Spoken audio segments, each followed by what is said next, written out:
Hello dear students, welcome back to my channel. Hope you are all good. আজ আলোচনা করতে চলেছি পশ্চিমবঙ্গ মধ্যশিক্ষা পর্ষদের নবম শ্রেণীর একটি খুব গুরুত্বপূর্ণ কবিতা, আকাশে সাতটি তারা। লিখেছেন জীবনানন্দ দাশ। কবিতার ভিতরে যাওয়ার আগে আমাদের কবি জীবনানন্দ দাশ সম্পর্কে আমরা বেসিক কিছু বিষয় জেনে নেব। জীবনানন্দ দাশ ছিলেন বাংলা সাহিত্যের অন্যতম শ্রেষ্ঠ আধুনিক কবি। তার জন্ম 1899 সালে বরিশালে, যেটি এখন বাংলাদেশে অবস্থিত, এবং মৃত্যু হয় 1954 সালে কলকাতায়। প্রকৃতি, নিঃসঙ্গতা ও বাংলার সৌন্দর্য তার কবিতার প্রধান বিষয়। বনলতা সেন, রূপসী বাংলা প্রভৃতি কাব্যগ্রন্থ তাকে বাংলা সাহিত্যে অমর করে রেখেছে। রবীন্দ্র পরবর্তী বাংলা কবিতায় তিনি এক নতুন কাব্যধারার সূচনা করেছিলেন। তোমাদের পাঠ্যের এই কবিতাটি জীবনানন্দ দাশ এর রূপসী বাংলা কাব্যগ্রন্থ থেকে নেওয়া হয়েছে। মূল কাব্যে তোমাদের এই পাঠ্য কবিতার কোনো রকম নাম নেই। এটি ওই কাব্যটির সপ্তম কবিতা। কবিতাটির প্রথম পংক্তির প্রারম্ভিক কিছু শব্দ নিয়ে যারা সংকলন করেছেন কবিতাটি, তারা এই কবিতাটির নামটি দিয়েছেন। এবার আমরা চলে আসব আমাদের মূল কবিতায়। আকাশে সাতটি তারা যখন উঠেছে ফুটে, আমি এই ঘাসে বসে থাকি। সন্ধ্যার আকাশে একে একে তারা জ্বলে উঠেছে।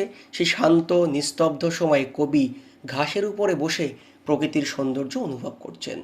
এখানে কবির মনে এক ধরনের গভীর প্রশান্তি ও নিঃসঙ্গতার আবেশ রয়েছে। কামরাঙা লাল মেঘ যেন মৃত মনিয়ার মতো গঙ্গাসাগরের ঢেউয়ে ডুবে গেছে। আকাশের লালচে মেঘকে কবি তুলনা করেছেন মৃত মনিয়া পাখির সঙ্গে। এই প্রশ্নটি প্রায় দিয়ে দেয় যে এখানে কিসের সঙ্গে তুলনা করেছে। উত্তরটি হবে মৃত মনিয়ার পাখির সাথে। সূর্যাস্তের লাল আভা অর্থাৎ কিরণ বা যে একটা আভা ধীরে ধীরে গঙ্গাসাগরের ঢেউয়ের মধ্যে মিলিয়ে যাচ্ছে। এর মাধ্যমে দিনের সমাপ্তি ও এক বিষণ্ণ সৌন্দর্যের অনুভূতি ফুটে উঠেছে। আসিয়াছে শান্ত অনুগত বাংলার নীল সন্ধ্যা। তাহলে কবি বাংলার সন্ধ্যাকে কেমন বলেছেন? নীল সন্ধ্যা বলেছেন। কেশবতী কন্যা যেন এসেছে আকাশে। বাংলার নীলাভ শান্ত সন্ধ্যাকে কবি এক দীর্ঘ কেশী, অর্থাৎ কেশ মানে হচ্ছে লম্বা চুল, বিশেষ করে নারীর চুলকেই কেশ বলা হয়, কোমল স্বভাবের তরুণীর রূপের সঙ্গে কল্পনা করেছেন। যেন সন্ধ্যা নিজেই এক সুন্দরী বাঙালি কন্যা হয়ে আকাশে নেমে এসেছে। আমার চোখের পরে, আমার মুখের পরে চুল তার ভাসে।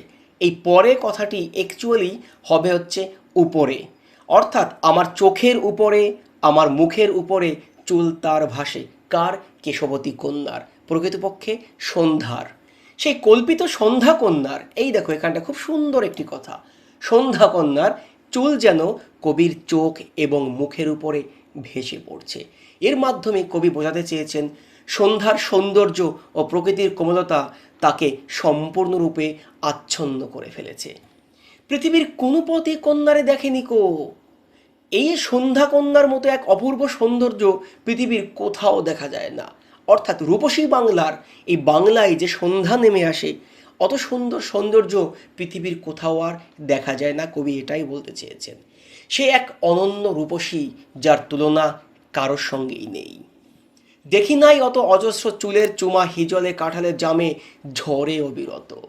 কবি কখনোই এত বিশাল ও স্নিগ্ধ চুলের সৌন্দর্য দেখেননি। সেই চুল যেন বাংলার গাছপালা, কি কি গাছ? হিজল, কাঁঠাল, জাম, এসবের উপরে ছায়ার মতো নেমে এসেছে। প্রকৃতির সঙ্গে নারীর রূপ এখানে একদম একাকার হয়ে গেছে। জানি না এত স্নিগ্ধ গন্ধ ঝরে রূপসীর চুলের বিন্যাসে। দেখো কবি এখানে বারবার সন্ধ্যার যে অন্ধকার বা আচ্ছন্ন পরিবেশ, সেটি এক রূপবতী বা রূপসীর চুলের সঙ্গে তুলনা করেছেন। তাই কবি আগে কখনো জানতেন না যে কোনো রূপসীর চুল থেকেও এত মধুর এবং কোমল গন্ধ ছড়াতে পারে। দেখবে সন্ধ্যের পরে আমাদের এই সমস্ত অঞ্চলে একটা মিষ্টি গন্ধ বেরিয়ে আসে। এখানে অ্যাকচুয়ালি সন্ধ্যের তো কোনো গন্ধ হয় না, পাতা, ফুল, ফল বিভিন্ন রকম গন্ধের একটা মিশ্র গন্ধ সৃষ্টি হয়। সেই মিশ্র গন্ধটাকেই কবি বলতে চেয়েছেন সন্ধ্যার গন্ধ। বাংলা প্রকৃতি সৌরভকে, সৌরভ মানে কি? মিষ্টি গন্ধ, নারীর সৌন্দর্যের সঙ্গে মিলিয়ে দেখা হয়েছে। পৃথিবীর কোনো পথে নরম ধানের গন্ধ, কলমির ঘ্রাণ, হাঁসের পালক, স্বর, পুকুরের জল, চাঁদা সরপটিদের মৃদু ঘ্রাণ, মানে হচ্ছে বাংলার গ্রামের নানা পরিচিত জিনিসের গন্ধ। কিসের কিসের? ধান, কলমির ফুল, হাঁসের পালক, সরগাছ, পুকুরের জল, ছোট মাছের গন্ধ, সব মিলিয়ে এক গভীর গ্রামীণ আবহাওয়ার সৃষ্টি হয়েছে। কবি বাংলার প্রকৃতির সহজ সরল সৌন্দর্যকে অনুভব করেছে।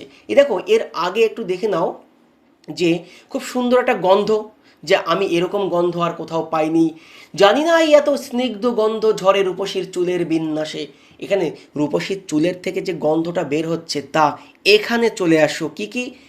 কলমির ঘ্রাণ, হাঁসের পালক, স্বর, পুকুরের জল, চাঁদা সরপুটিদের মৃদু ঘ্রাণ, সাথে আরও কিছু আছে। কি কি দেখো? কিশোরীর চাল ধোয়া ভিজে হাত, শীত হাতখানা, কিশোরের পায়ে দলা মুথা ঘাস, সমস্ত কিছু নিয়ে যে একটা গন্ধ বেরিয়েছে, সেই গন্ধকেই কবি এখানে সন্ধ্যার গন্ধ বলে। কিশোরীর চাল ধোয়া ভিজে হাত, শীত হাতখানা, গ্রামের এক কিশোরীর চাল ধোয়া ঠান্ডা ভেজা হাতের স্পর্শের কথা কবি স্মরণ করেছেন। এতে বাংলার গৃহস্থের জীবনের কোমলতা ও আন্তরিকতা ফুটে উঠেছে। কিশোরের পায়ে দলা মুথা ঘাস, মুথা ঘাস বলতে বোঝায় গোটা গোটা ঘাস যেখানে জন্মে থাকে। গ্রামের কিশোরের পায়ে মাড়ানো ঘাসের গন্ধ ও অনুভূতির মধ্যেও কবি বাংলার প্রাণ খুঁজে পান। এটি গ্রামীণ জীবনের স্বাভাবিক ও জীবন্ত চিত্র। লাল লাল বটের ফলের ব্যথিত গন্ধের ক্লান্ত নীরবতা, পাকা বটফলের গন্ধে যেন এক বিষণ্ণ ক্লান্ত নীরবতা মিশে আছে এই প্রকৃতির মধ্যেই। প্রকৃতির এই নিস্তব্ধতার মধ্যে কবি জীবনের গভীর বেদনা অনুভব করেন। এরই মাঝে বাংলার প্রাণ, এই লাইনটি তোমাদের বড় প্রশ্ন হিসেবে প্রচুর স্কুলে এসছে, অনেকবার এসছে। তাই এই লাইনের যে অর্থ, গোটা কবিতার মূল অর্থ, অর্থাৎ কবিতার মূল বিষয়বস্তু। এরই মাঝে বাংলার প্রাণ বলতে বোঝাচ্ছে এতক্ষণ ধরে যা যা কবি উল্লেখ করেছেন কবিতায়, তার মধ্যেই বাংলার প্রাণ যেন লুকিয়ে আছে।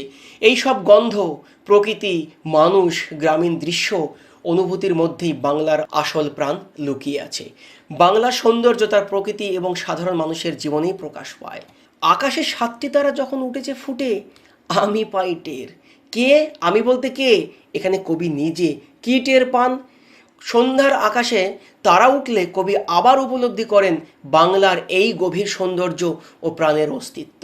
প্রকৃতির নীরব মুহূর্তে তিনি বাংলার আত্মাকে যেন অনুভব করতে পারেন। কাকে? বাংলার আত্মাকে। আর আত্মাকে অনুভব করতে হলে মন প্রাণ উজাড় করে দিয়ে তাকে অনুভব করতে হয়। এরকম প্রত্যেকটি টপিক খুব সুন্দর করে নোট করে বুঝিয়ে দেওয়া হয় বিদ্যাতীর্থ একাডেমি প্রাইভেট টিউশন। এখানে প্রতিটি ব্যাচে মাত্র 6 জন করে চেয়ার টেবিলে বসিয়ে বাড়ির পার্সোনাল টিউশনের মতো পড়ানো হয়। আপনি ঠিকই শুনেছেন, মাত্র 6 জন। হ্যাঁ, নর্মাল কোচিং সেন্টার থেকে আমাদের একাডেমি কোথায় তফাৎ? এখানে আপনার ছেলে মেয়ে যখন পৌঁছায় তখন সাথে সাথে আপনার ফোনে মেসেজ চলে যায় যে আপনার ছেলে অথবা মেয়ে এখানে পৌঁছে গেছে। এখান থেকে প্রাইভেট কমপ্লিট করে যখন বেরিয়ে যায়, আপনার ছেলে মেয়ে বেরিয়ে গেছে সেই একই SMS আপনি পাচ্ছেন। অর্থাৎ বাড়ির থেকে বেরিয়ে পড়া কমপ্লিট করে বাড়ি পৌঁছানো পর্যন্ত সম্পূর্ণ একাডেমি এবং মা বাবার হাতেই বিষয়টা থাকছে। পড়ালেখার কোয়ালিটি এবং স্টুডেন্টদের সিকিউরিটি, দুটো বিষয় আমরা ভীষণ গুরুত্বপূর্ণভাবে দেখে থাকি। আপনার ছেলে অথবা মেয়ে এখানে 15 দিন একদম ফ্রিতে পড়াশুনো করতে পারে, দেখতে পারে আমাদের এখানে কিভাবে পড়াশুনো করানো হয়। যদি ভালো লাগে তাহলে থাকবে, না হলে কোনো রকম কৈফিয়ত না দিয়ে, কোনো রকম টিউশন ফিস না দিয়ে 15 দিন পরে আপনার সন্তানকে আপনি এখান থেকে নিয়ে যান, আমরা কোনো আপত্তি করব না। আমাদের একাডেমিতে কিভাবে পড়ানো হয়, কীরকমভাবে পরীক্ষা নেওয়া হয়, কীরকমভাবে প্রশ্ন প্রস্তুত করা হয়, অর্থাৎ কোয়ালিটি কোশ্চেন পেপারের উপরেই পরীক্ষা নেওয়া হয়, তার সমস্ত বিষয় একটি ভিডিওর মধ্যে দেওয়া আছে। আপনারা চাইলে নিচের ডেসক্রিপশন বক্স থেকে লিঙ্কে ক্লিক করেও দেখে নিতে পারেন, অথবা এই QR কোডটি স্ক্যান করে আপনারা ওই একই ভিডিও দেখে নিতে পারেন যে আমাদের এখানকার গোটা পরিবেশ এবং কিভাবে পড়ানো হয়। মূল বিষয়বস্তু, আকাশে 7টি তারা কবিতায় কবি বাংলার প্রকৃতি, গ্রাম জীবন ও বাংলার চিরন্তন সৌন্দর্যকে অত্যন্ত আবেগ এবং মমতার সঙ্গে তুলে ধরেছেন। সন্ধ্যার আকাশে তারা ফুটে ওঠার সময় কবির মনে বাংলার প্রকৃতির নানান রূপ জেগে ওঠে। তিনি প্রকৃতিকে শুধু চোখ দিয়ে দেখেনই না, মন দিয়েও অনুভব করে থাকেন। কবিতায় বাংলার সন্ধ্যাকে কবি এক সুন্দর কেশবতী কন্যা রূপে কল্পনা করেছেন। এই কল্পনার মাধ্যমে তিনি বোঝাতে চেয়েছেন যে বাংলার প্রকৃতি তার কাছে অত্যন্ত কোমল, শান্ত এবং মায়াময়। গ্রামের গাছপালা, ধানের গন্ধ, পুকুরের জল, হাঁসের পালক, ছোট মাছের গন্ধ, কিশোর কিশোরীদের সহজ জীবন, এসব সাধারণ বিষয়ের মধ্যেই কবি বাংলার আসল সৌন্দর্য খুঁজে পেয়েছেন। কবি অনুভব করেন বাংলার এই প্রকৃতি ও গ্রামীণ পরিবেশ পৃথিবীর অন্য কোথাও নেই। বাংলার মাটি, গন্ধ, মানুষ ও প্রকৃতির সঙ্গে তার গভীর আত্মিক সম্পর্ক রয়েছে। তাই সন্ধ্যার নীরব মুহূর্তে আকাশে তারা উঠলে কবির মনে বাংলার প্রাণ এবং সৌন্দর্যের অনুভূতি আরও গভীর হয়ে ওঠে।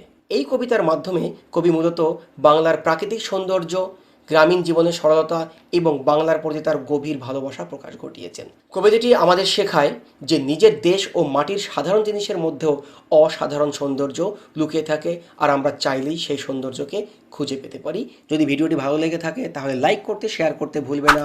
আর আমাদের চ্যানেলে প্রথমবার যদি হয়ে থাকো তাহলে আমাদের চ্যানেলটিকে সাবস্ক্রাইব করার জন্য বিশেষভাবে অনুরোধ করছি, কারণ তোমাদের এই ছোট্ট একটি সাপোর্ট আমাদেরকে আরও বেশি বেশি ভিডিও তৈরি করার জন্য অনুপ্রেরণা যোগায়। দেখা হচ্ছে নতুন একটি ভিডিওতে। তোমরা ততক্ষণে সবাই ভালো থাকো, সুস্থ থাকো, তোমাদের সবার মঙ্গল হোক এই কামনায় তোমাদের সেন স্যার।